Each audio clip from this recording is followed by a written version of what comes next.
یہ سبزی بنائیں اور اپنی خشک کھانسی کا علاج اب آپ گھر میں آسانی سے کر سکتے ہیں۔ تو آج میں آپ کے لیے بہت ہی لذیذ اور ٹیسٹی سے سالن کی ریسیپی لے آئی ہوں، جو کہ آپ کی تمام بیماریوں کا حل بھی ہے۔ اور اس سبزی میں اتنا زیادہ وٹامن سی ہوتا ہے، اس کو وٹامن سی کا خزانہ کہا جائے تو غلط نہیں ہوگا۔ تو یہ سبزی ہے شلجم کی۔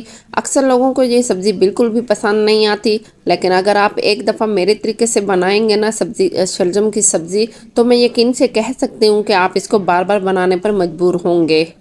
تو چلیں پھر ہم اپنے پیارے سے کچن میں شلجم کا سالن بنانے کے لیے، جو کہ بہت ہی آسانی سے بنتا ہے۔ بسم اللہ الرحمن الرحیم۔ میں ہوں امارہ خان، آپ کو اپنے چینل کوکنگ ود امارہ میں ویلکم کرتی ہوں۔ تو سب سے پہلے ہم آئل لیں گے، اس میں لہسن کا پیسٹ ڈال دیں گے اور خوب اس کو اچھے سے خوشبو آنے تک بھونیں گے۔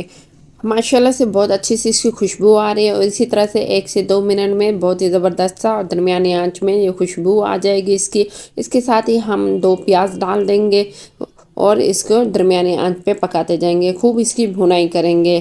جتنی زیادہ اچھی بھونائی ہوگی اتنا زبردست سالن تیار ہوگا۔ اس کے ساتھ ہی ہم 4 عدد ٹماٹر اسی طرح کٹ کر کے ڈال دیں گے، خوب اچھے سے بھونائی کر دیں گے۔ اس میں آپ نے کوئی پانی وغیرہ بھی نہیں ڈالنا۔ اب ہم 1 سے 1.5 کپ اس میں پالک ڈالیں گے، جو کہ اس سالن کے ذائقے کو لاجواب کر دے گا۔ 2 سے 3 منٹ اس کو درمیانی آنچ پہ پکانا ہے۔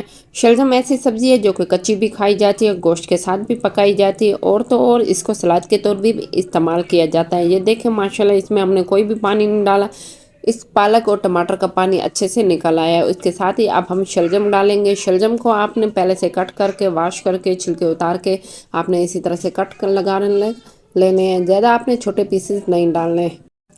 اب مسالوں کی باری ہے، تو اس میں سب سے پہلے ہم ہلدی ڈالیں گے اور ساتھ ہی نمک ڈال دیں گے، اور ساتھ ہی 1 چمچ آپ نے اس میں چینی بھی ڈال دینی ہے اور لال مرچ بھی ڈال دینی ہے۔ اور چینی میں نے اس میں کیوں ڈالی ہے، جس سے چینی کی وجہ سے ہی یہ سالن کا ذائقہ اور سالن کا کلر ہی بہت ہی پیارا آتا ہے۔ اور میں یقین سے کہہ سکتی ہوں آج کل جس طرح کے بچے ہیں اور یہ سبزی وغیرہ نہیں کھاتے، تو اس کو آپ جب بنا کے ان کو کھلائیں گے اسی طریقے سے، تو میں یقین سے کہہ سکتی ہوں کہ بچے آپ سے بار بار فرمائش کر کے یہی سالن بنانے کا کہیں گے۔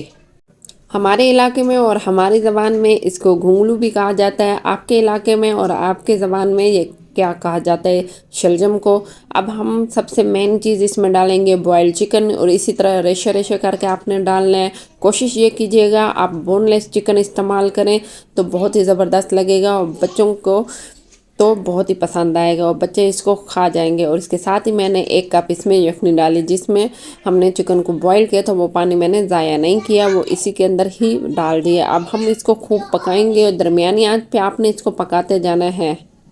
کم سے کم یہ 20 منٹ ہم اس کو کور کر کے رکھ دیں گے، چیک کرتے رہیے گا۔ آنچ آپ نے ہلکی رکھنے، ماشاءاللہ بہت ہی زبردست اس کی خوشبو آ رہی ہے اور اس کی لک بھی بہت پیاری آتی ہے۔ اس کی شکل چینی کی وجہ سے اس کا کلر بھی بہت اچھا آ گیا ہے۔ اب ہم اتنی بھنائی کریں گے کہ اس میں سے جو آئل ہے وہ نکل آئے۔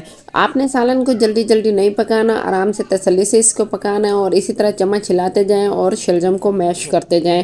یہ بہت ہی زبردست سے میش ہو جاتے ہیں، اور اس سٹیج پہ میں نے 2 چمچ دیسی گھی ڈالا ہے۔ اس کے بغیر تو کوئی بھی سالن اچھا نہیں لگتا۔ ہمارے علاقے میں دیسی گھی لازمی طور پہ استعمال کیا جاتا ہے، اور ماشاءاللہ اس کی خوب اتنی بھنائی کرنی ہے کہ اس میں سے آئل نکل آئے۔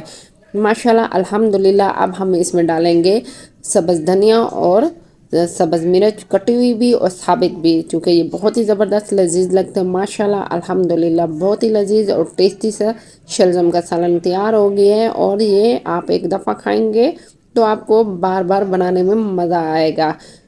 میں امید کرتی ہوں آپ کو یہ ریسیپی پسند نہیں ہوگی، تو آپ لائک شیئر اینڈ سبسکرائب ضرور کیجیے گا، اور اب ہم نیو ریسیپی کے ساتھ ملتے ہیں۔ تب تک کے لیے اللہ حافظ۔ اور اس سالن کو آپ سبز چٹنی کے ساتھ اور تندور کی روٹی کے ساتھ کھائیں گے نا تو بہت ہی زبردست لگے گا۔